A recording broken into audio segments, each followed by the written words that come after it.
Okay, students. So, unit number 2, software life cycle models. Right. So, in this chapter, we are going to look at different software development life cycles models available in our software development. Okay. So, और students इसके साथ आपके practical में क्या रहेंगे, link रहेंगे. Practical number 1 कि आपको कौन सा लाइफ साइकिल मॉडल सिलेक्ट करना है. Right. So students, first topic is software development models or life cycle models. Right. Students, as it is written over here, life cycle model. So system, हर एक system का क्या होता है, एक life cycle होता है.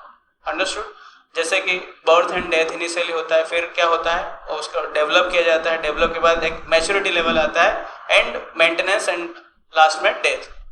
इंसानों के केस में भी ऐसा ही हो रहा है. राइट. बर्थ, डेथ, उसके बाद हम थोड़ा चाइल्डहुड में डेवलप होते हैं, फिर हम एक जैसे कि आपके फादर लोग अभी कौन से लेवल पे, मैच्योर लेवल पे, लेकिन एक टाइम के बाद जब आपका लेवल मैच्योर क्या आएगा, उनका लेवल कहाँ, वो आपसे एक स्टेप आगे. ठीक है. मेंटेनेंस और ये डेथ, इस टाइप का ये साइकिल चलता रहता है. Similarly that is also applicable to what, software development. So every system has a life cycle. It begins with problem when a problem is recognized. जब अपने को प्रॉब्लम पता चलता है तब से स्टार्ट होता है. After then system is develop होता है system, and grows until maturity की तरह मैच्योरिटी तक ग्रो होता है, एंड देन मेंटेनेंस कुछ नीडेड होते हैं. देन स्टूडेंट्स क्या हो जाता है, due to change in the nature of the system, last में वो अगेन डेथ हो सकता है. या तो हम बर्थ मतलब फिर से हमने कुछ नया ऐड कर दिया उसके अंदर, जो हम वर्जन्स कहते हैं. Right. So it died and new system or replacement of it taken place. Last में डाइड हो जाता है बहुत सारे चक्कर काटने के बाद, और फिर नए सिस्टम हम बनाते. Right. So basically what it describes the sequence of activities needed to develop software product. क्या क्या सीक्वेंस ऑफ एक्टिविटीज करने पड़ेंगे सॉफ्टवेयर डेवलपमेंट लाइफ. पहले से हमको पता है वो सारे स्टेजेस जो हमने किस में पढ़ा था स्टूडेंट्स, कौन से फ्रेमवर्क एक्टिविटीज में. एक्टिविटीज सारे थे, ये स्टेजेस आएंगे. स्टूडेंट्स यहाँ पे देखो, चैप्टर नंबर 1 पे हम मैक्सिमम टाइम इसलिए स्पेंड करते हैं. वैसे चैप्टर नंबर 1 का टाइम आवर्स के हिसाब सिलेबस में कम रहता है, बट हम स्पेंड इसलिए करते हैं क्योंकि चैप्टर नंबर 1 अगर आपको प्रॉपरली पता है तो चैप्टर नंबर आगे के चैप्टर्स तुम्हें बहुत ईजी लगने लगेंगे. मैक्सिमम चीजें आपको वहां पे डिस्कशन हो चुका होगा, यहाँ पे हमको रियलाइजेशन करना होगा. राइट. तो यहाँ पे सीक्वेंस ऑफ एक्टिविटीज आएगा. The goal of the software development process is to produce what, high quality software. We already know. Right. IEEE students क्या कहती है सॉफ्टवेयर लाइफ साइकिल के डेफिनेशन को, the period of time that students. वैसे ये IEEE क्या है, एक ऑर्गेनाइजेशन है. राइट. जो इंटरनेशनल क्या है full form, international institute of electrical and electronics engineers. क्या है फिर से, institute of electrical and electronics engineers. ये उसका फुल फॉर्म है. ऐसा एक ऑर्गेनाइजेशन है जो बहुत सारी चीज़ों को क्या करती है, उसको स्टैंडर्डाइज करती है. फॉर एग्जांपल हमारे इंटरनेट जो होता है उसमें भी इथरनेट आता है, वो भी IEEE के द्वारा स्टैंडर्डाइज होता है. बहुत सारी चीज़ें, ये एक कॉन्फ्रेंस है, लोग अपना रिसर्च पेपर भी IEEE के अंदर क्या करते हैं, पब्लिश करते हैं. राइट. सो उसके अकॉर्डिंग सॉफ्टवेयर लाइफ साइकिल क्या होता है, the period of time that starts when the software product is conceived, जब मिला था अपने को, and ends when the product is no longer available to use. जब से स्टार्ट एकदम जहां से तुम्हें आइडिया आया, कंसेप्ट किया, वहां से लेके कहां तक, वहां तक जब तक वो प्रोडक्ट कोई काम का ना हो, मतलब अब वो यूज में नहीं रहा. Right.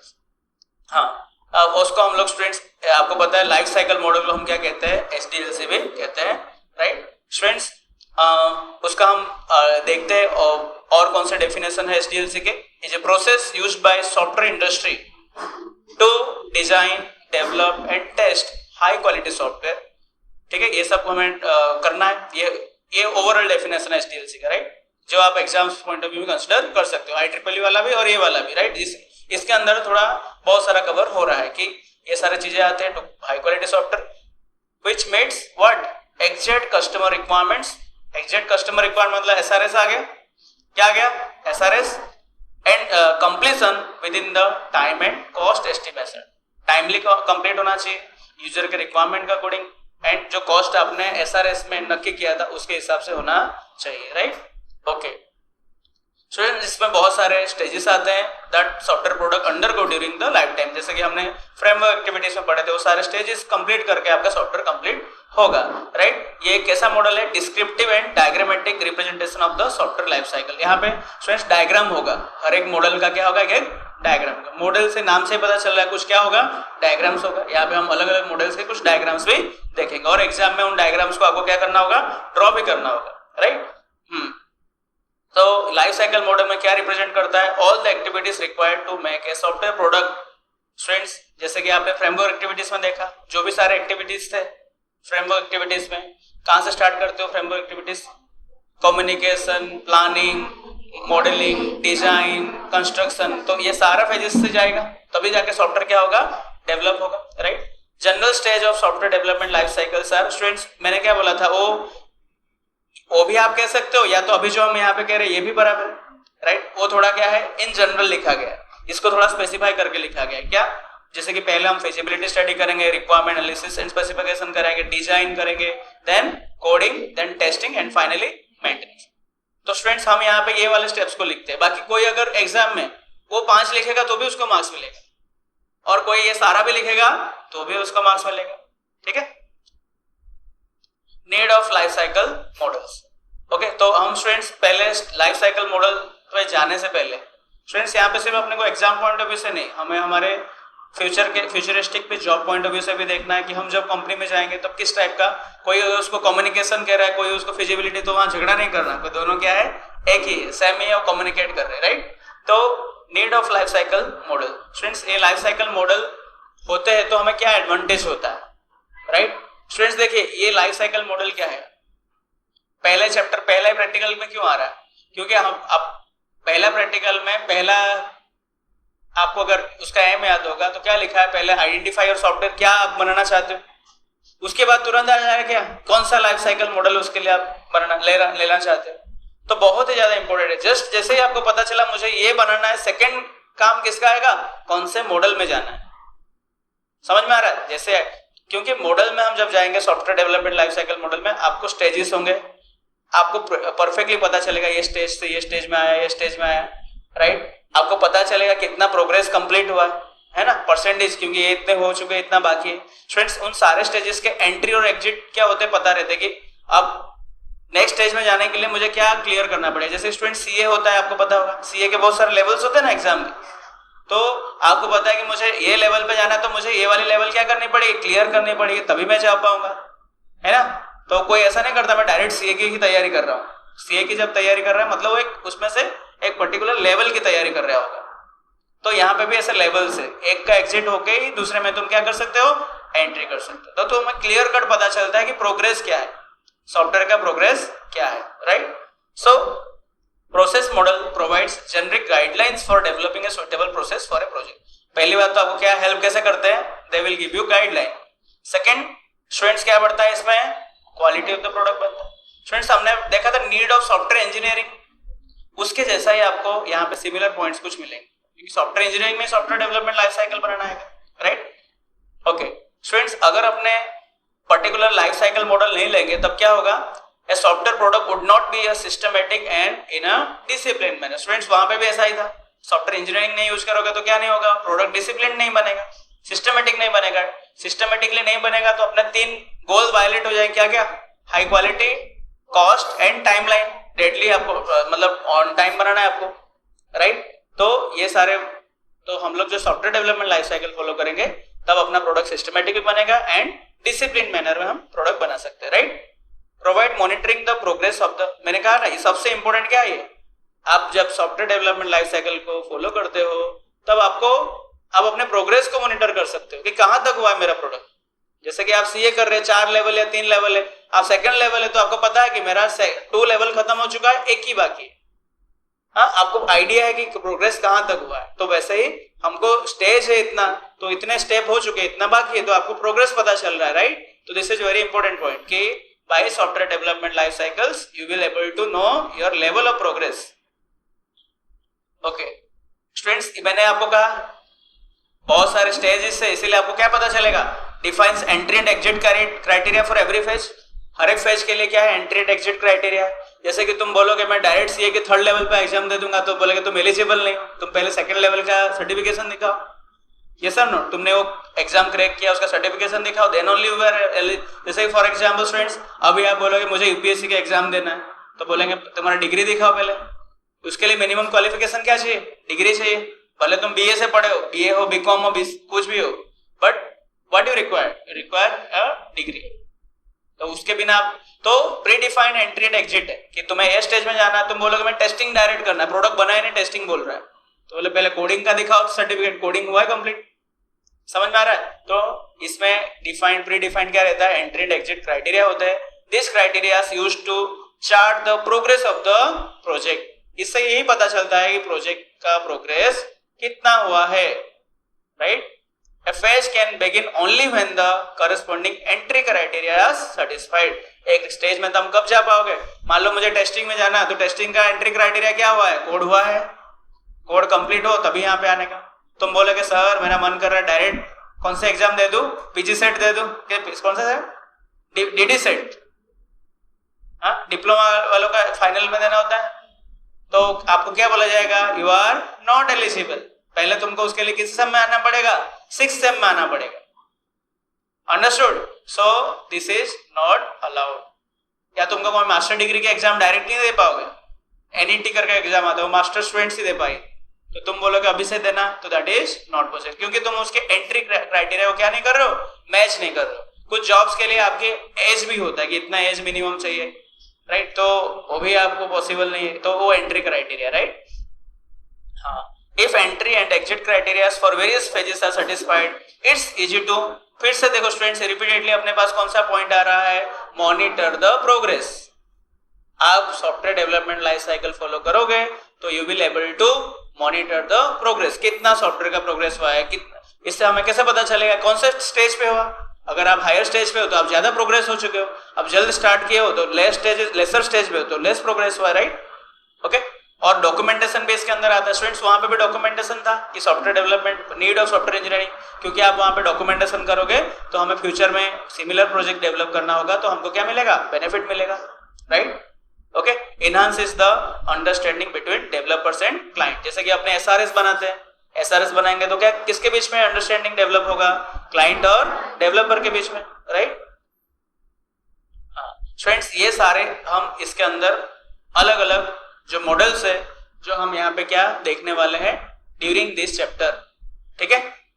Okay. Class waterfall model, iterative waterfall model, prototype model, evolution model, spiral model and rapid application development. Students ये आपके एग्जाम्स में आएंगे, इसमें से कोई एक मॉडल्स एग्जाम में आते हैं, राइट?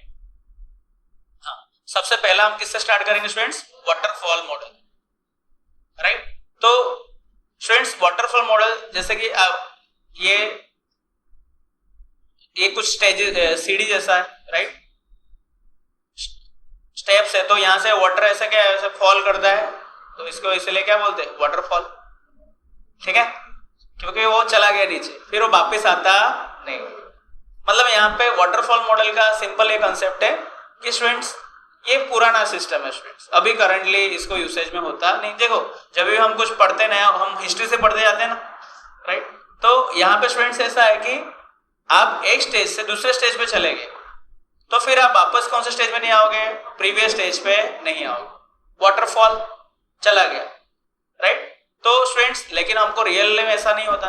रियल में हमने प्रोजेक्ट बनाया, हाँ, आपने उनको बहुत बार स्टूडेंट्स क्या होता है कि हमारा क्लाइंट है, उसको एग्जैक्टली पता नहीं है सॉफ्टवेयर क्या बनवाना है, उसने वो हमको थोड़ा टास्क देगा, हम उसको एक प्रोटोटाइप बना के दें। प्रोटोटाइप का मतलब समझ रहे हो? ओरिजिनल नहीं, खाली लुक एंड फील वाला, इस टाइप का आपको चाहिए। वो बोलेगा नहीं मुझे नहीं ऐसा नहीं ऐसा हो, तो फिर हम वैसा बना के लाएंगे, ऐसा दिखाएंगे, इस टाइप का चलेगा।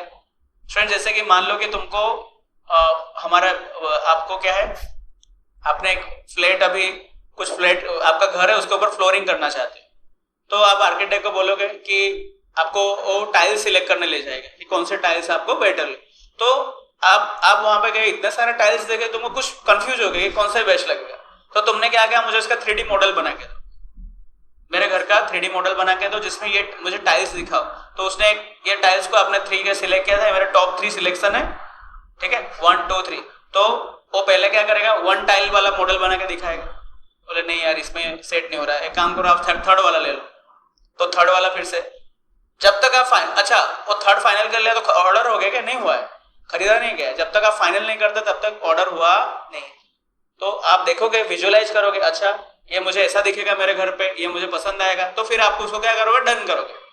तो देख रहे हो यहाँ पे कैसे घूम रहा है, हाँ कस्टमर आगे नहीं बढ़ रहा है, यहाँ पे एक स्टेज पे जा रहा है, डिजाइन हो रहा है, बाद में फिर से आ रहा है रिक्वायरमेंट, वो फिर से चेंज कर रहा है अपना, है ना, स्टेजेस आगे नहीं जा रहे, वहां पे क्या हो रहा है, राउंड राउंड हो रहा है जब तक खत्म नहीं हो जाते। तो रियल लाइफ में ऐसा काम होता है कि नहीं? ऐसा थोड़ी बोलोगे नहीं तुमने एक बार एक पत्थर सिलेक्ट कर लिया, दूसरा नहीं होगा, डन, अब जो करना कर लो, अब तो मैं पैसा लेके ही रहेगा, अब उनको जानता नहीं तुम कौन है। हाँ, ऐसा सिस्टम होता नहीं है, you have to follow, you have to go back, right. तो हमें स्टूडेंट्स मान लो कि हमने डिजाइन में चले गए, डिजाइन एनालिसिस के, डिजाइन में गए, कोड किए, राइट, टेस्ट किए, राइट, मेंटेनेंस हुआ, उसके बाद कुछ चेंजेस किया तो फिर से हमें जाना पड़ेगा ना आगे, फिर से हमें डिजाइन करना पड़ेगा उसका, हाँ, लेकिन वो किसमें पॉसिबल नहीं है? वाटरफॉल मॉडल में पॉसिबल नहीं। वाटरफॉल मॉडल क्या कहता है, आप अगर एक स्टेज से आगे के स्टेज में चले गए तो फिर आप वापस पुराने स्टेज में नहीं आ सकते। तो स्टूडेंट्स फिर तो ये मॉडल का यूज ही नहीं है कुछ।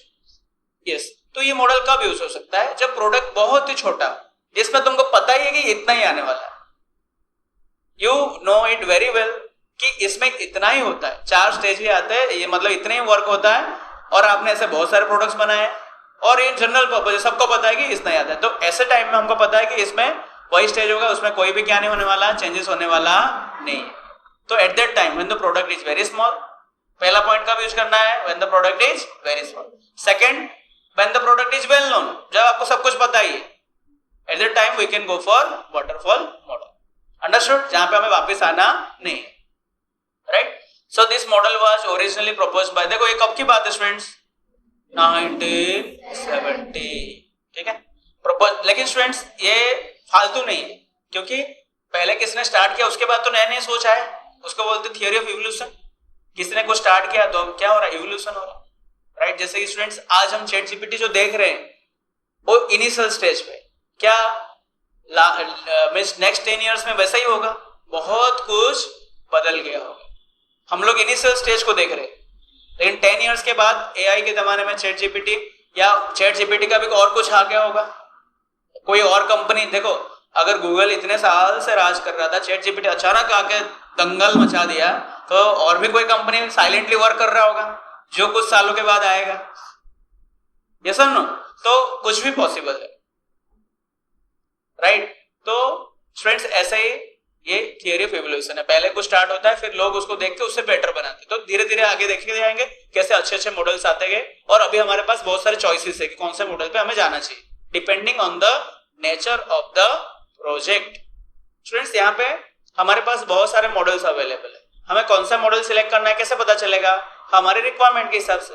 स्टूडेंट्स जैसे कि डेटा स्ट्रक्चर आप पढ़ते हैं, डेटा स्ट्रक्चर में स्टैक भी है, क्यू भी है, लिंक लिस्ट भी है, ट्री भी है, ग्राफ भी है, बहुत सारे डेटा स्ट्रक्चर्स। लेकिन कौन सा डेटा स्ट्रक्चर कब लेना है, that depends on her data के लिए थोड़ी ट्री ले लेंगे, हर के लिए ग्राफ थोड़ी ले लेंगे, depending on the nature of the data we have to select the data structure. Yes, तो फॉर एग्जांपल ऐसा कोई डेटा स्ट्रक्चर है जहां पे ऊपर से ही इंसर्ट करना और ऊपर से ही डिलीट करना है, तो क्या किसमें जाएंगे? स्टैक में जाएंगे, राइट। इसको हम लिफो बोलते हैं।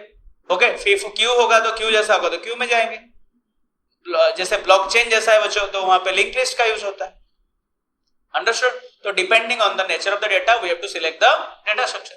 हर एक जगह पे ट्रेन लेके थोड़ी जाना है, हर एक जगह पे ट्रेन है, वो भी एक कैरी करता है पैसेंजर को, but for every place train is not feasible, for every place car is also not feasible. जहां पे 2 व्हीलर का काम है वहां 2 व्हीलर ही बेहतर है। अंडरस्टूड? सो यहाँ पे हमारे पास बहुत सारे चॉइसेस है, we have to select a life cycle model, right? So first of all we are going to look at the waterfall model. So this model was proposed by Royce at 1970. It is also called linear sequential life cycle model. Students exam में कभी कभी पूछा था explain linear sequential life cycle model, बच्चे बोलते नहीं आया sir, क्योंकि वो आपको लिखना तो क्या था, waterfall model ही था, right? So linear sequential life cycle model is also known as the waterfall model. Traditional waterfall model बोलो, conventional बोलो, all are same. Traditional, conventional यानी पुरानी, right? It is the most obvious way to develop the software. Students, अभी आप लोग क्या कर रहे हो? लैब में हम जो सॉफ्टवेयर बना रहे हैं, कौन सा मॉडल है? यही मॉडल तो है. हम लोग जो सॉफ्टवेयर बिल्ड कर रहे हैं, भले तुम बोल रहे हो मैं ये वाला मॉडल सिलेक्ट कर रहा हूं, लेकिन तुम कौन सा मॉडल फॉलो कर रहे हो? Waterfall model. क्योंकि तुम एक बाय वन स्टेज, हम बोल प्रैक्टिकल 2 खत्म तो खत्म, हम प्रैक्टिकल 3 में जाएंगे, 4 में जाएंगे. हम ऐसा थोड़ी कि नहीं तुम्हारा क्लाइंट कभी प्रैक्टिकल 2 का रिक्वायरमेंट आके बदल दिया नोटबुक में से कि नहीं तो क्या लिखे, मेरे को ये नहीं चाहिए. तो हम ट्रेडिशनल वे में जब हम छोटा सॉफ्टवेयर कुछ बनाते हैं, we are following the same, right. आप जब प्रैक्टिकल्स लैब में कर रहे हो, एक के बाद एक प्रैक्टिकल हम आगे बढ़ते जा रहे हैं ना. ये हो गया, चलो एनालिसिस डन, डिजाइन डन, हम वापस कभी आगे नहीं चेंज कर रहे. तो अगर हम सीक्वेंशियली जाएंगे, that will be what? Linear waterfall model, right. इसलिए ये theoretical way of developing. Students, अभी आप जो डमी प्रोजेक्ट्स बना रहे हो, कोई क्लाइंट का रिक्वायरमेंट है क्या? नहीं. तो डमी प्रोजेक्ट्स क्या है? सब theoretical way of software development, that is waterfall model, right.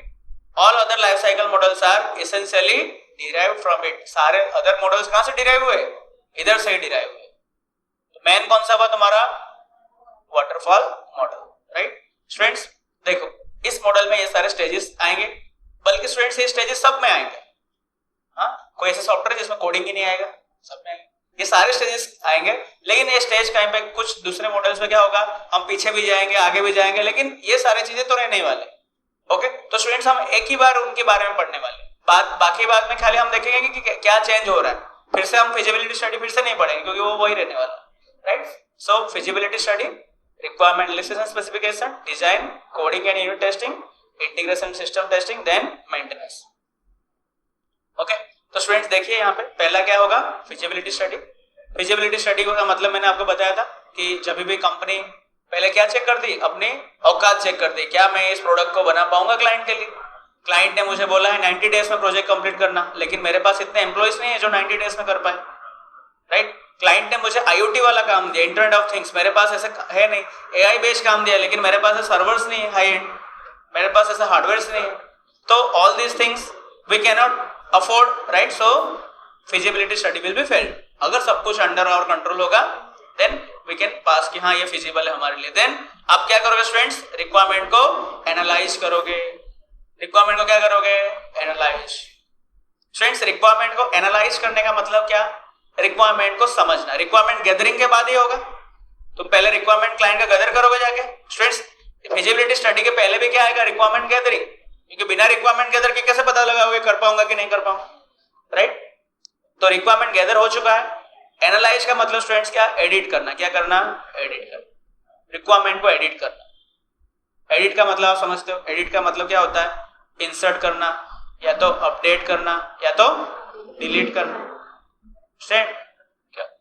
Client ने बहुत सारा रिक्वायरमेंट दिया, लेकिन एक इंपॉर्टेंट रिक्वायरमेंट तो भूल ही गया, तो हम छोड़ देंगे? हमको करना पड़ेगा ना. हाँ, क्लाइंट ने बोला घर बनाओ, उसने बोला नहीं था दरवाजा बनाओ, तो तुमने दरवाजा बनाया नहीं. और तूने कहाँ बोला? तूने तो बोला था घर बनाओ, मैं तो घर बना के दिया. अब तो जाएगा कैसे? बोला मैंने तो बस बहुत अंदर बहुत काम काज अच्छा किया, लेकिन उसके लिए दीवार जाने के लिए रखा ही नहीं. वो देखेगा कैसे? उसका भी प्राइस तो मांग रहे हो कि मैंने अंदर तो सोना रखा, ये रखा, वो रखा, उसका भी प्राइस दो, राइट. सो स्टूडेंट्स, जो नहीं बोला होगा उसको हमें इंसर्ट करना पड़ेगा. और कुछ अगर गलत बोल दिया होगा, हेवी बोल दिया होगा, उसको हमें क्या करना पड़ेगा? अपडेट करना.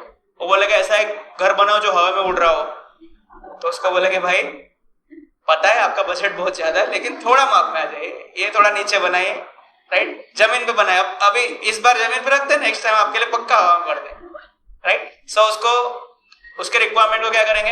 अपडेट करेंगे. और कुछ रिक्वायरमेंट ऐसा होगा ज्यादा हाई फाई होगा, तो उसको क्या कर देंगे? डिलीट करेंगे.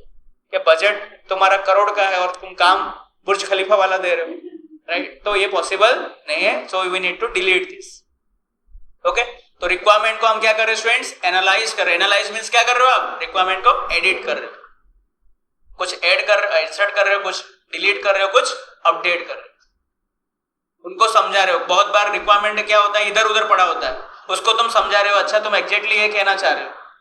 पता है कभी कभी मरीज जाता है डॉक्टर के पास, वो बहुत सारे सिम्टम्स बोलता है, मुझे ऐसा हुआ है, ऐसा हुआ है. बोलता अच्छा तुमको ये हुआ है. तुम्हारी बीमारी का नाम क्या है? ये है.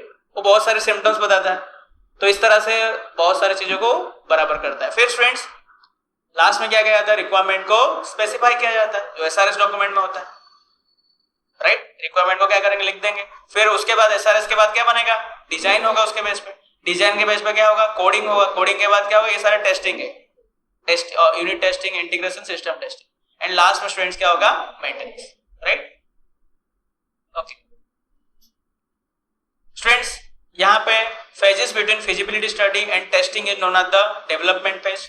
ये तुम्हारे इनिशियल फेज को क्या कहा जाएगा, डेवलपमेंट फेज। यहाँ पे डेवलप हो रहा है, और बाद वाला फेज क्या हो रहा है, मेंटेनेंस वाला है, right. Among development phases testing phase consumes the maximum effort. ज्यादातर एफर्ट कहाँ चला जाता है स्टूडेंट्स, टेस्टिंग में, क्योंकि तुम्हें टेस्टिंग कर रहे हो मतलब टेस्टिंग के बाद तुम्हें प्रोडक्ट को देना है ना, क्लाइंट यूज करने वाला है। तो उसके पहले आप क्या करने वाले हो, बहुत सारे चेक करने वाले हो, राइट, कि बराबर है या नहीं।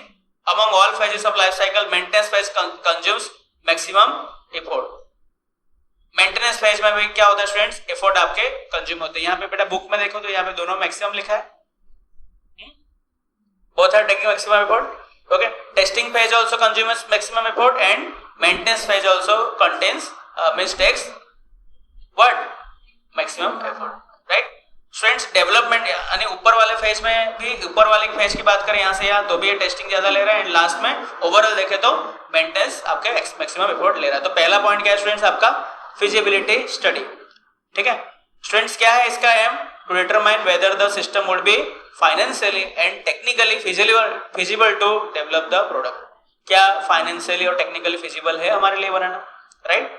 Okay, this is an abstract definition of the system.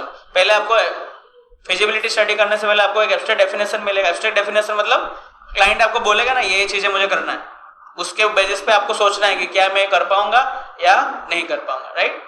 आपको क्या करना पड़ेगा उसके लिए, आपको मान लो फिजिबिलिटी चेक करके भेजा गया, तो यहाँ पे आपको जो मेन सिस्टम एनालिस्ट होगा वो जाएगा वहां पे चेक करने। तो आपको क्या करना पड़ेगा, analysis the problem definition and collection of relevant information of input, process and output. तुम वहां पे गए तो बोलोगे यहाँ पे क्या क्या चाहिए आपको, कैसा चाहिए। जैसे घर बनाने के लिए गए तो बोले कितना आपको, कितने बाई कितना घर है, कितना आपका खर्चा होने वाला है, कितने फ्लोर्स क्या बनाने वाले हो, उस हिसाब से देखेंगे ना। हाँ, हमने अभी तक 2-2 फ्लोर का मैक्सिमम हमारा होगा घर प्रोजेक्ट बना है, उसने बोला 30 फ्लोर का बनाना, तो हम क्या बोलेंगे, भाई सॉरी ये हमारे औकात के बाहर है, अभी तक 2-2 फ्लोर का था क्योंकि मेरा घर टिका है, पता नहीं 10-12 बनाऊंगा 5 दिन के बाद ही गिर जाएगा, राइट। सो स्टूडेंट्स यहाँ पे अपने को क्या क्या कलेक्ट करना पड़ेगा, एब्स्ट्रैक्ट डेफिनेशन। पहले उसे डेफिनेशन लो, क्या बनाना चाहते हो आप, right. Formulation of different solution, अलग अलग उसको सॉल्यूशन कुछ बनाएंगे, फिर अल्टरनेटिव सॉल्यूशन भी बनाएंगे, और वो देखेंगे कि हमारे लिए फिजिबल है या नहीं। Feasibility is evaluated from developer and customers point of view. दोनों के लिए फिजिबल होना चाहिए, कस्टमर को भी फिजिबल होना चाहिए और आपको भी, right. Cost benefit analysis is also perform at this stage. Cost वगैरह कैलकुलेशन करना पड़ेगा, देखेंगे ना कितना हमें कॉस्ट जा रहा है क्या, ठीक है। 3 मेन इश्यूज आते हैं स्टूडेंट्स यहाँ पे फिजिबिलिटी स्टडी में। पहला कौन सा फिजिबिलिटी, टेक्निकल फिजिबिलिटी। क्या आपके पास, मैंने बताया था ना, क्या आपके पास ऐसे हार्डवेयर, सॉफ्टवेयर, नेटवर्क कैपेबिलिटी है, तो ही हम उसको एक्सेप्ट करेंगे प्रोजेक्ट को। सेकंड, इकोनॉमिकल फिजिबिलिटी, क्या आपको उस प्रोजेक्ट से बेनिफिट होने वाला है। या तो स्टूडेंट्स कभी कभी देखो कोई प्रोजेक्ट है, वहां पे क्लाइंट बोलेगा कि मैं आपको थोड़े टाइम के बाद क्या करूंगा, पैसा रिलीज करूंगा, तो तब तक आपके जितने एम्प्लॉयज है उनको पेमेंट कैसे हो करोगे, आपको करना पड़ेगा पॉकेट से। क्या हम उतना तक कर सकते हैं उसको, राइट। ये सारी चीजें इकोनॉमिक फिजिबिलिटी में आता है। लास्ट क्या है, ऑपरेशनल फिजिबिलिटी। देखना usability, checks the usability concerned with technical performance and acceptance with the organization। Students देखो ऑपरेशनल फिजिबिलिटी में हमने प्रोजेक्ट तो ले लिया, चलो टेक्निकल भी कर सकते हैं, क्या है हमारे पास सॉफ्टवेयर हार्डवेयर सब कुछ है, इकोनॉमिकली भी बराबर है, हमारे पास उतना मनी है।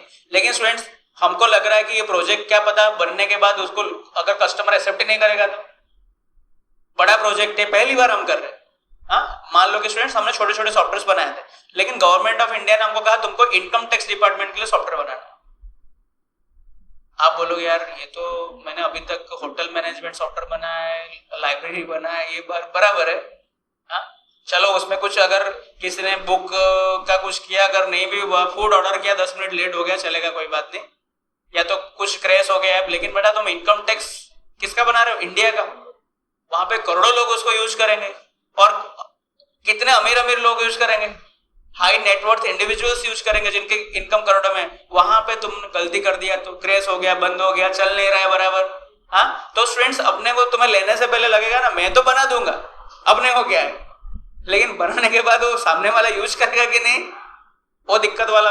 हाँ, आप बोलोगे सर आप कोई बोलेगा आप मेरा ड्राइंग कर दीजिए, बोले मैं तो ड्राइंग कर दूंगा, लेकिन तुम्हें पसंद आएगा कि नहीं, कैसा बनेगा वो मुझे पता नहीं। समझ में आया कि नहीं? तो हमें डर रहेगा ना कि मैंने बना लिया, उसके बाद क्या उसको लोग ऑपरेशन यूज में लेंगे। स्टूडेंट्स ये डर कब रहेगा? जब प्रोजेक्ट एकदम नया हो हमारे लिए, कि हमारे टीम के जो मेंबर्स है उन्होंने ऐसा प्रोजेक्ट पहले एक्सपीरियंस नहीं किया, बोलते हाँ कर देंगे, बट उन्होंने ऐसा पहले कुछ किया ना हो और रिस्की हो बहुत। जैसे कि मैंने कहा कि उसको बहुत सारे ऐसे लोग यूज करने वाले हैं, तो आपको एक डर सा रहेगा। फॉर एग्जाम्पल आपको IRCTC का वेबसाइट बनाने को कहा गया, तो IRCTC मतलब व्हाट स्टूडेंट्स, जिसमें क्या होता है रेलवे टिकट वगैरह बुकिंग होता है, तो कितना कॉम्प्लेक्स सॉफ्टवेयर है। हाँ, वहां पे 1-2 मिनट में कितने सारे टिकट्स खाली हो जाते हैं, पता है, तत्काल टिकट्स। तो वैसे सॉफ्टवेयर आपको बनाना है तो डर लगेगा ना, राइट? तो वहां पे in that case operational feasibility की डर आएगा। तो स्टूडेंट्स ये पहला केस हुआ कौन सा, फिजिबिलिटी स्टडी। सेकंड हम किस में आ रहे हैं, requirement analysis and specification. Students यहाँ पे क्या करेंगे, aim of this phase is to understand the actual requirements of the customer and document them properly. हमें एग्जैक्ट रिक्वायरमेंट, स्टूडेंट्स देखो पहला स्टेज में सिंपली आपने जाके नॉर्मल रिक्वायरमेंट गैदर किया था कि आपको कैसा बनाना है, क्या बनाना है, जिससे हम क्या कर पाए, फिजिबिलिटी चेक कर पाए कि ये मेरे से बनेगा या नहीं बनेगा। दूसरी बार हम अच्छे से बात करेंगे ना, डिटेल्ड उसका रिक्वायरमेंट, मुझे लग रहा है नहीं मैं बना पाऊंगा, तब मैं डिटेल्ड बात करूंगा। समझ में आया? पहले इसीलिए क्या लिखा है, जस्ट आप एब्स्ट्रैक्ट दे रहे हो, एब्स्ट्रैक्ट मतलब थोड़ा सा डेफिनेशन का, आप प्रोजेक्ट डेफिनेशन का एब्स्ट्रैक्ट दे रहे हो कि मुझे ऐसा ऐसा प्रोजेक्ट बनाना है। फिर उसके बेस में आपने क्या किया, फिजिबिलिटी चेक किया।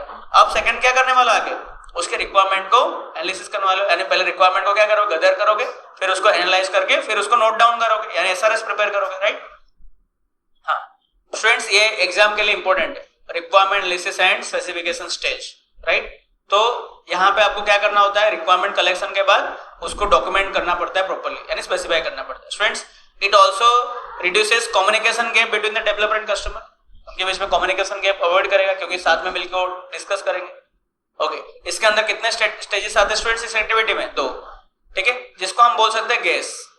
क्या बोल सकते हैं, गेस। क्या gas, requirement gathering and analysis and requirement specification.